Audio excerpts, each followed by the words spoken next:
नमस्कार साथियों।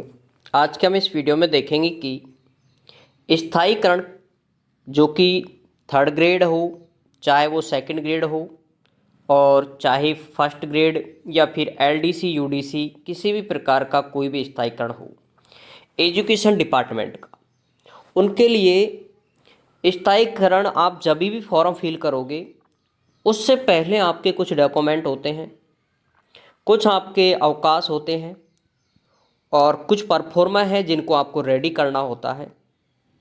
ठीक है, तो इसके लिए आपको जब भी आपका स्थायीकरण हो, चाहे आप थर्ड ग्रेड हो सेकंड ग्रेड हो, तो ये आपको डॉक्यूमेंट रेडी रखने हैं।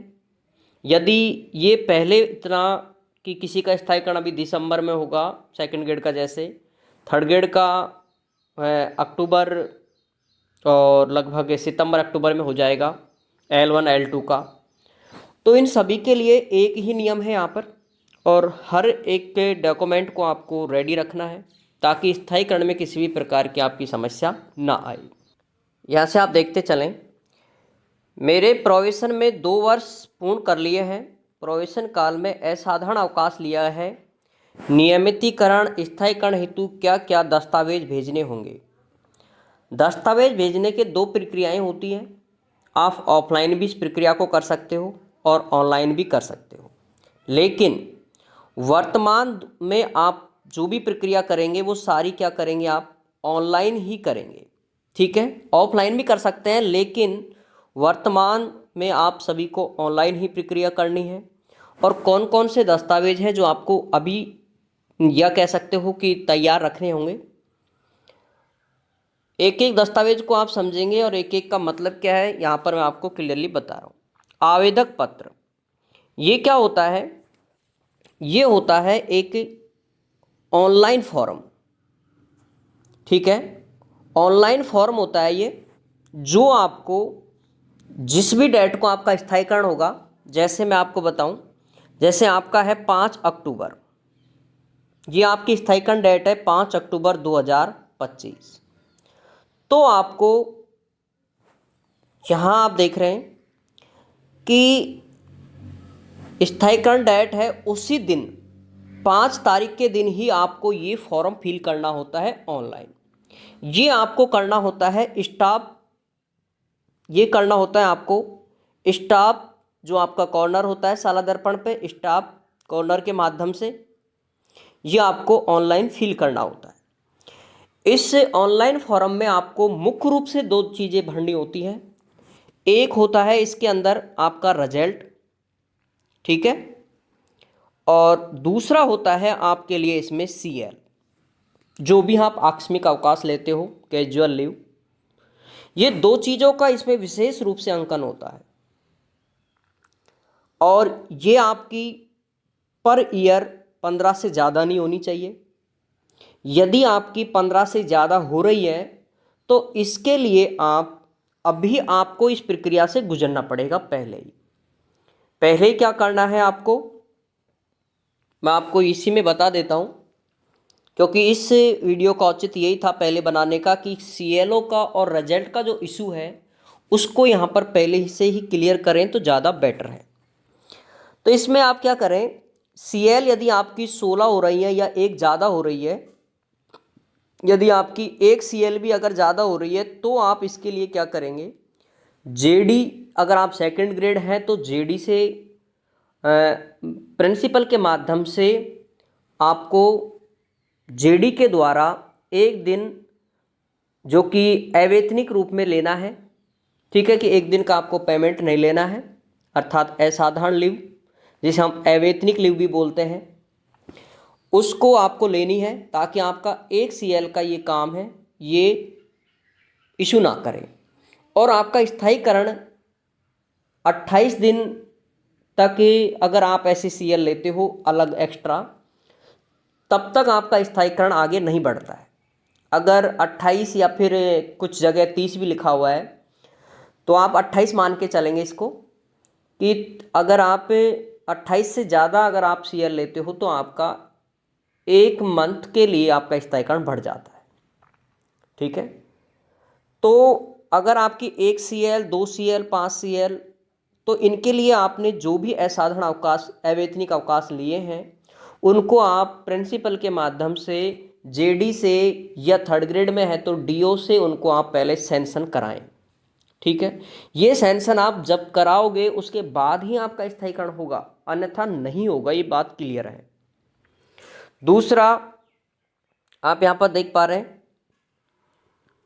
अवकाश लेखा पत्र 2 वर्ष का, वही बात है जो आपने जितनी भी सीएल ली है यही होता है अवकाश लेखा। ये आपको 15 पर ईयर 15, टोटल आपकी 30 से ज़्यादा नहीं होनी चाहिए। पर ईयर का भी ध्यान रखना है आपको और टोटल का भी ध्यान रखना है। दूसरा, तीसरा पॉइंट आप देख रहे हो प्रथम नियुक्ति आदेश। अब प्रथम नियुक्ति के साथ साथ में मैं आपको यहाँ पर 2-3 चीज़ें बता देता हूँ। इसमें क्या है, आपका डीओ का आदेश है ना, डिस्ट्रिक्ट लेवल पे, ये थर्ड ग्रेड के लिए ज़्यादा दिक्कत है कि क्योंकि उनका आदेश 3-3 जगह से होता है, डीओ का, एक सीबीओ कार्यालय का, ठीक है, और इसके अलावा मुख्य रूप से एक निदेशालय का भी होता है अलग से आदेश एक, लेकिन मुख्य जो आदेश होता है इस स्थायीकरण में वो लगता है डीओ का। डीओ का आदेश है ये आपके स्थायीकरण में लगता है, लेकिन साथ में आप सीबीओ वाला आदेश भी इसके अंदर लगा सकते हैं। ठीक है, कोई इशू नहीं है। और सेकंड ग्रेड में हो आप तो उनके लिए तो एक ही आदेश निकलता है जेडी का, जिसमें आपकी फ़ोटो भी आती है, वही आपको लगाना है। ध्यान रखना अच्छा प्रिंट होना चाहिए उसका, क्योंकि उसकी पीडीएफ बनती है। तो ये है आपका प्रथम नियुक्ति आदेश, ये भी आपको ध्यान रखना है, रेडी रखना है। प्रथम कार्य ग्रहण रिपोर्ट, ये 2 प्रकार से है। ये आपकी ऑनलाइन भी होना जरूरी है, जो आपने सारा दर्पण पे की होगी, आपको दी होगी, उसमें फ़ोटो लगा लेना, उसको प्रिंसिपल से उसमें सील साइन करवा लेना। दूसरा प्रथम कार्य ग्रहण रिपोर्ट है, उसके अंदर एक ऑनलाइन था और एक ऑफलाइन। ऑफलाइन क्या है, जो आपने एप्लीकेशन दी थी, जो आपने एक सिंपल पेज पे, जिसे कह सकते हो आपने प्रिंट करा करके जो एप्लीकेशन दी थी, वो एप्लीकेशन भी यहाँ पर ज़रूरत होगी। ठीक है, तो अगर आपके पास में ये क्या है, आपने उस समय ही दे दी होगी, जो भी आपकी स्कूल में बाबू है या फिर जो भी आपकी डॉक्यूमेंटों को संभाल करके रख रखा है, सर्विस बुक है, इनको उसके पास होगी, उनसे आप इनको आप ले लेना, उनकी फ़ोटोकॉपी अपने पास रखना, या फिर आप एक पीडीएफ बना लेना, क्योंकि यही स्कैन ऐसे कैसे पीडीएफ बन करके अपलोड होती है। ठीक है, एक है सेवा संतुष्टि प्रमाण पत्र, ये सबसे महत्वपूर्ण दस्तावेज होता है। एक रिजल्ट, एक सीएल और एक सेवा संतुष्टि, ये मुख्य डॉक्यूमेंट है स्थायीकरण के लिए। सेवा संतुष्टिकरण जो कि पीओ का और जो थर्ड ग्रेड टीचर हैं वो ध्यान रखें, वो दोनों का चाहिए उनको, उनका एचएम का भी चाहिए, जिस स्कूल में वो कार्यरत है उनका भी चाहिए, और साथ में उनका पीओ का भी चाहिए। सेकंड ग्रेड तो सीधा जैसे पीओ स्कूल में है उसी का चाहिए। ध्यान रखना प्रिंसिपल और पीओ ये काफ़ी बार दोनों स्कूलों के अलग अलग होते हैं, तो ये थोड़ा सा ध्यान रखना। पीओ, प्रिंसिपल और डीडीओ इनका भी थोड़ा सा इश्यूज है।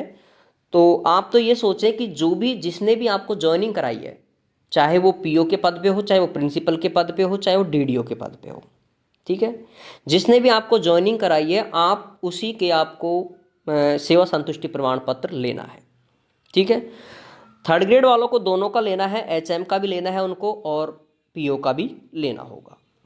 इसके अलावा छठे पॉइंट पर आप देखें, यहाँ पर प्रोबेशन में असाधारण अवकाश नहीं लेने का प्रमाण पत्र। अगर आपने सीएल के अलावा और कोई अवकाश नहीं लिया है तो उसका भी आपको एक अलग से सादा, ये कह सकता हूँ लेटर पैड, स्कूल के लेटर पैड पर आपको एक सामान्य भाषा में लिखवाना है। और ये जितनी भी भाषाएं हैं कैसे लिखना है ये आपको complete proforma Telegram group Vikram maths Ganipur पर आपको मिल जाएंगे, जब भी आपका स्थायीकरण होगा उससे पहले। ठीक है, तो इसके लिए आप निश्चिंत रहें, बस उसमें आपको सील साइन करवाने हैं। अवकाश लेखा पत्र है, वही बात वहाँ थी, लेकिन ये उनके लिए है जिन्होंने जैसे कोई मैटरनिटी लीव भी ले रखा हो, ठीक है, या फिर अदर कोई इन अवैतनिक या असाधारण के अलावा अन्य और सीएल के अलावा कोई और ले रखा होता है, उसका आप विवरण यहाँ पर दे सकते हैं। तो ये तो एक सामान्य था। अब जिन्होंने असाधारण ले रखा है, अवैतनिक ले रखा है, उनके लिए क्या नियम है उनको भी आप देखते चलेंगे। ठीक है, यहाँ पर आप देखें, जिन्होंने असाधारण अवकाश स्वीकृत कराए हैं, असाधारण अवकाश हो चाहे वो अवैतनिक हो, बात एक ही चलती है इनकी, चाहे वो अवैतनिक अवकाश हो। ठीक है, इन दोनों अवकाशों के लिए भी आपको क्या क्या डॉक्यूमेंट चाहिए, इसमें थोड़ा सा बदलाव है, वो ये है चेक लिस्ट। अब चेक लिस्ट क्या है, इसका पीडीएफ, इसकी आपको पीडीएफ, इस परफॉर्मे की पीडीएफ आपको टेलीग्राम ग्रुप पे मिल जाएगी। जब भी आपका स्थायीकरण होगा उससे पहले 100% आपको मिल जाएगी। ठीक है, अगला आप दूसरे नंबर पे देखेंगे, आप सेवा पुस्तिका का पहला पेज। एक, अगर आपने सिर्फ सीएल ली है, ठीक है, अन्य किसी प्रकार का कोई आपका अवकाश नहीं है, ध्यान रखना ये मैटरनिटी लीव भी जिन्होंने लिया है ना उनको भी ये चाहिए, ये ध्यान रखना। ठीक है, तो और यदि असाधारण या अवैतनिक अवकाश लिया है उसको भी सेवा, जो आपकी सर्विस बुक है उसके पहले पेज की, जिसमें आपकी नाम डिटेल 2 पेज की आप करेंगे, एक पहला पेज लिखा हुआ है लेकिन पहला पेज का मतलब यहाँ पर आप 2 पेज की आप फोटो खींच करके उनकी पीडीएफ बनाएंगे। इसके अलावा तीसरे नंबर पे आप देखें, प्रथम नियुक्ति आदेश, जो भी जिस पोस्ट के लिए आप स्थायीकरण के लिए आवेदन कर रहे हो उसी का नियुक्ति आदेश मांगते हैं ये। ठीक है, चाहे आप पहले 3rd ग्रेड में हो उसका नहीं चाहिए आपको, अब वर्तमान में आप जिस पोस्ट के लिए स्थायीकरण का आवेदन कर रहे हो वो आपको चाहिए। प्रथम कार्य ग्रहण रिपोर्ट, वही जिस पोस्ट के लिए आप कर रहे हो स्थायीकरण। जितने दिन असाधारण अवकाश लिया है उसका, जितने दिन आपने असाधारण अवकाश लिया है, अवैतनिक अवकाश लिया है, उसका भुगतान नहीं करने का प्रमाण पत्र आपको लेटर पैड पे बनाना है और उसमें पीओ के सील साइन करवाने हैं, पीओ प्लस डीडीओ। इसमें डीडीओ का ज़्यादा महत्वपूर्ण रोल है, ध्यान रखना, डीडीओ के करवा लेना। ठीक है, छठे नंबर पे आप देखें, सेवा सत्यापन प्रमाण पत्र, जहां सर्विस बुक में सेवा सत्यापन किया गया है उसकी प्रति सेवा का सत्यापन लिए गए असाधारण अवकाश को छोड़ते हुए करना है। ठीक है, इस चीज़ का भी आपको ध्यान रखना है, असाधारण अवकाश को छोड़ते हुए आप सेवा का सत्यापन करेंगे, वो पीओ कर देगा। ये चीज़ें आपके लिए ऐसा नहीं है कि क्या है क्या नहीं है, ये पीओ का है काम ज़्यादातर, तो इसके लिए आप ज़्यादा चिंतित ना हो। अगले 7वें नंबर पे आप देखें, GA 45 आवेदक पत्र में जिस नियंत्रण अधिकारी द्वारा GA 45 के बिंदु 12 की अभिशंसा की गई है, ये काम भी पीओ का है, तो ये आप पीओ से कहेंगे तो वो आपको एक परफॉर्मा GA 55 का भी आपको मिल जाएगा। ठीक है, वो आपको इसकी अभिशंसा है सीधा कि भाई इन्होंने जो भी अवकाश लिए हैं उनके बारे में उसमें होता है। 8वें नंबर पे आप देखें, अवकाश पर जाने या आने जाने के प्रार्थना पत्र। ये कौन सी की बात कर रहा है, आपकी CLO के नहीं, जो आपने असाधारण अवकाश लिए हैं।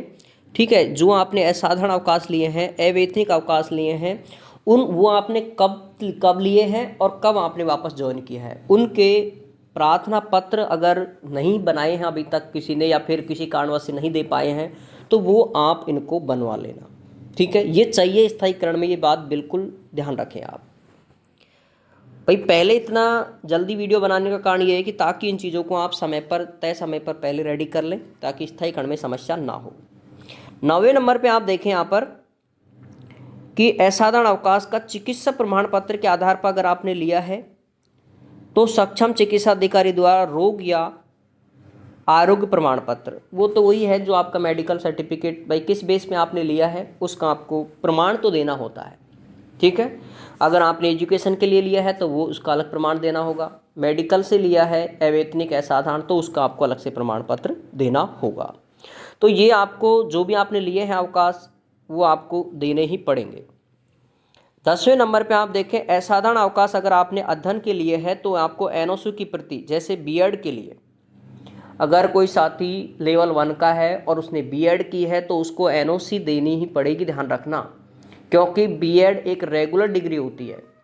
ठीक है, और ये कह सकते हो एक एजुकेशन डिग्री तो है ही है, बाकी ये कह सकते हैं कि जैसे आप कोई MA करते हो उनके लिए कोई इनके लिए कोई NOC का इतना महत्वपूर्ण योगदान नहीं है यहाँ पर, लेकिन बीएड के लिए यहाँ पर क्लियर बात ध्यान रखना कि अगर आपने ये लेवल 1 के लिए है, बाकी लेवल 2 के लिए ऐसी समस्या आएगी नहीं। लेवल 1 के साथ ही जिन्होंने बीएड की है, ये प्रोबेशन काल के समय की बात कर रहा हूँ मैं, ठीक है, क्योंकि पूरा जो भी बात कर रहे हैं पूरी प्रोबेशन काल की कर रहे हैं। तो ये ध्यान रखें कि उनको एनओसी के लिए वो बीएड के लिए आपको करना है। और ये अगर जिसने भी नहीं भी बनाई है, जिन्होंने एनओसी नहीं भी ली है, वो साथ ही अपने स्टाफ लॉगिन के द्वारा जो बीएड की जो विज्ञापन संख्या होती है, जो कि फॉर्म क्रमांक, उसके आधार पर आपको एनओसी स्वीकृत हो जाती है, आप उसको डीओसी स्वीकृत करवा लेना। आ जाती है, ऑफलाइन मिल जाएगी आपको, ऑनलाइन मिल जाएगी, कैसे भी आप ले सकते हो, ठीक है। 30 दिन लिखा है, मैं 28 दिन की बात कर रहा था यहाँ पर, लेकिन आप थोड़ा सा, मेरा थोड़ा अलग वो था सर्विस बुक के अकॉर्डिंग, लेकिन यहाँ पर आप 30 दिन से अगर आपने ज़्यादा लिया है, 30 दिन तक का अवकाश स्वीकृत करने के बाद सर्विस बुक में इंदराज कर सर्विस बुक उसकी एंट्री करेंगे और आगे के अवकाश स्वीकृत कर सेवा पुस्तिका में इंदराज कर प्रमाणित की प्रति भिजवाएंगे। ध्यान रखना, जो भी आपने ये इस तरह के अवैतनिक अवकाश, मैटरनिटी लीव या फिर असाधारण अवकाश लिए हैं, ये कह सकते हो सीएल के अलावा जो भी आपने अवकाश लिए हैं, उनके लिए उन सभी का विवरण आपने, यदि 30 दिन से ज़्यादा का है, 30 दिन से कम का तो इसमें बात नहीं कही गई है, 30 दिन से अगर ज़्यादा का है तो आपको उसका अंकन सर्विस बुक में करा करके उसकी प्रतिलिपि भी आपको साथ में स्थायीकरण के फॉर्म में अप्लाई करनी है। 12वें नंबर पे आप देखें, अगर 30 दिन से ज़्यादा का अवकाश है, प्रोबेशन काल के बाद बढ़ी हुई अवधि में अवकाश नहीं लेने का प्रमाण पत्र। ये ध्यान रखें कि 30 दिन से अगर ज़्यादा का है आपका, तो आपको ये भी प्रमाण पत्र देना पड़ेगा कि अब मेरी जो बढ़ी हुई अवधि है, बढ़ी हुई अवधि का मतलब है जैसे 31 दिन का उसने ले लिया, समझ रहे हो बात, एक दिन एक्स्ट्रा ले लिया, एक दिन का मतलब है उसका कितने दिन का प्रोबेशन काल बढ़ गया, 30 दिन का प्रोबेशन काल बढ़ गया, अर्थात 1 महीने का प्रोबेशन काल उसका आगे बढ़ जाता है एक दिन के कारण। तो आपने वो उस 1 महीने में किसी भी प्रकार का अन्य कोई अवकाश नहीं लिया है, इसका भी प्रमाण पत्र देना होगा। प्रमाण पत्र का मतलब है सीधा लेटर पैड पे लिखवाना होता है कि मैंने इतनी तारीख से इतनी तारीख के बीच में किसी भी प्रकार का कोई अवकाश नहीं लिया है, और उसको प्रिंसिपल के या पीओ के सील साइन करवाने होते हैं, ठीक है। लास्ट पॉइंट देखें आप कि अगर प्रोबेशन काल में सीएल ज़्यादा ली है तो उसकी वसूली करने का प्रमाण पत्र एवं वसूली प्रति संलग्न किया जाएगा। सीधी सी बात है, अगर आपने सीएल ज़्यादा लिए हैं तो वही बात है, उसका आपने वेतन लिया है तो उनको कुछ को आप असाधारण या अवैतनिक करवा सकते हो 30 से कम तक को। भाई 30 से कम तक तो आप अवैतनिक या उनको कन्वर्ट करा सकते हो, ठीक है, WPL में, जो कि अवैतनिक ही होता है, जिसमें आपको वेतन जो आपने लिया था उस समय उतने दिन का, जैसे आपने 5 लिए हैं एक्स्ट्रा, तो 5 दिन का जो वेतन है वो आपको वापस डीडीओ के माध्यम से या फिर एसबीआई में डीडी के माध्यम से उसको आपको जमा कराना होता है, और ये प्रक्रिया आपको करनी है। तो साथियों, ये है आपके स्थायीकरण की कंप्लीट थोड़ी सी जो डाटा चाहिए आपको वो मैंने यहाँ पर बताई है। इसमें जो मेन भूमिका है वो थोड़ा सा मैं यहाँ पर और बता रहा हूँ। एक तो रिजल्ट, आपका रिजल्ट 5वीं और 8वीं में आपकी ई ग्रेड किसी के नहीं आनी चाहिए, ई ग्रेड किसी के भी नहीं आनी चाहिए, ध्यान रखें आप। एक तो ये, दूसरा, और डी भी लगभग मैं कह सकता हूँ कि लगभग लास्ट कह सकता हूँ कि 30% या फिर 40% से ज़्यादा के भी डी नहीं होनी चाहिए, ठीक है। ये है 8वीं का और 5वीं के रिजल्ट को लेकर के। 10वीं और 12वीं में, 10वीं का देखो पहले, 10वीं में आपकी 60% आपका रिजल्ट होना ज़रूरी है। 59 पॉइंट पे भी आपका ध्यान रखना, नोटिस जारी किया जाएगा, आपको फिक्स 60% आपका रिजल्ट होना ही चाहिए, ये ध्यान रखें 60%। और यदि 12वीं में है तो 12वीं के लिए जो रिजल्ट रहेगा, 12वीं के लिए वो रहेगा 75%, ध्यान रखें। अगर 12वीं फर्स्ट ग्रेड का आप कर रहे हो तो 75+ आपका रिजल्ट रहना ज़रूरी है सब्जेक्ट का। हाँ, इसमें ऐसा कोई अंकन नहीं है कि भाई फर्स्ट ग्रेड की फर्स्ट डिवीज़न इतने होने चाहिए, सेकंड डिवीज़न इतने होने चाहिए, थर्ड डिवीज़न इतने होने चाहिए, नहीं। सिर्फ आपको ओवरऑल 10वीं में 60% और 12वीं में 75% रिजल्ट का होना ज़रूरी है। तो ये आपके महत्वपूर्ण दस्तावेज हैं। और स्थायीकरण के लिए जो अप्लाई आप करते हो वो करना है आपको, जैसे भी आपने 25 दिसंबर यदि आपकी स्थायीकरण डेट है वो देख लेना आप, ठीक है। वो आपकी जैसे ज्वाइनिंग डेट है 25, तो 25 है तो आपको अप्लाई कितने को कर सकते हो आप, 24 को कर सकते हो, क्योंकि एक दिन पहले आपका स्थायीकरण हो जाता है, ठीक है। या फिर आप 25 को भी कर सकते हो, कोई दिक्कत नहीं है। एक दिन 1-2 दिन बाद भी, और ऐसा भी नहीं है किसी के डॉक्यूमेंट तैयार नहीं हो पा रहे हैं टाइम पर, तो वो 2 दिन 5 दिन 10 दिन बाद भी कर सकता है अप्लाई, ठीक है। लेकिन जो आपकी स्थायीकरण डेट होगी वो तो यही रहेगी भाई, वो तो 24-25 ही रहेगी, उसमें कोई अंतर नहीं आएगा। तो ये काम आपको अभी करने हैं। और बाकी जो भी परफॉर्मा है, जैसे चेकलिस्ट हुआ या फिर सेवा संतुष्टि हुआ, अभी भी इसमें काफ़ी और चीज़ें अभी बाकी बच गई हैं, जो कि आपको PDF मिल जाएगी उनकी डायरेक्ट। 16 CC का है, 17 CC का है। ये नोटिस हो के भाई हमें किसी प्रकार का कोई इस प्रकार का कोई नोटिस जारी नहीं किया गया है, ये सारे भी आपको PDF के रूप में मिल जाएंगे परफॉर्मा, ताकि आपको ये दिक्कत ना आएगी। लेकिन जो जो डॉक्यूमेंट इसके अंदर बताए हैं वो आप रेडी रखें। चेकलिस्ट की PDF आपको मिल जाएगी। इसके अलावा जो भी और इसके परफॉर्मा आएंगे वो भी सब आपको टेलीग्राम पे मिल जाएंगे। लेकिन रिजल्ट, CL और अवैतनिक अवकाश से रिलेटेड जो भी आपको काम है वो आपको अभी करवाने हैं, ताकि स्थायीकरण के फॉर्म में आपको समस्या ना आए। ठीक है साथियों, जय हिंद जय भारत। और फिर भी यदि किसी साथी को कोई दिक्कत हो तो वो आप मुझे कमेंट्स कर सकते हैं।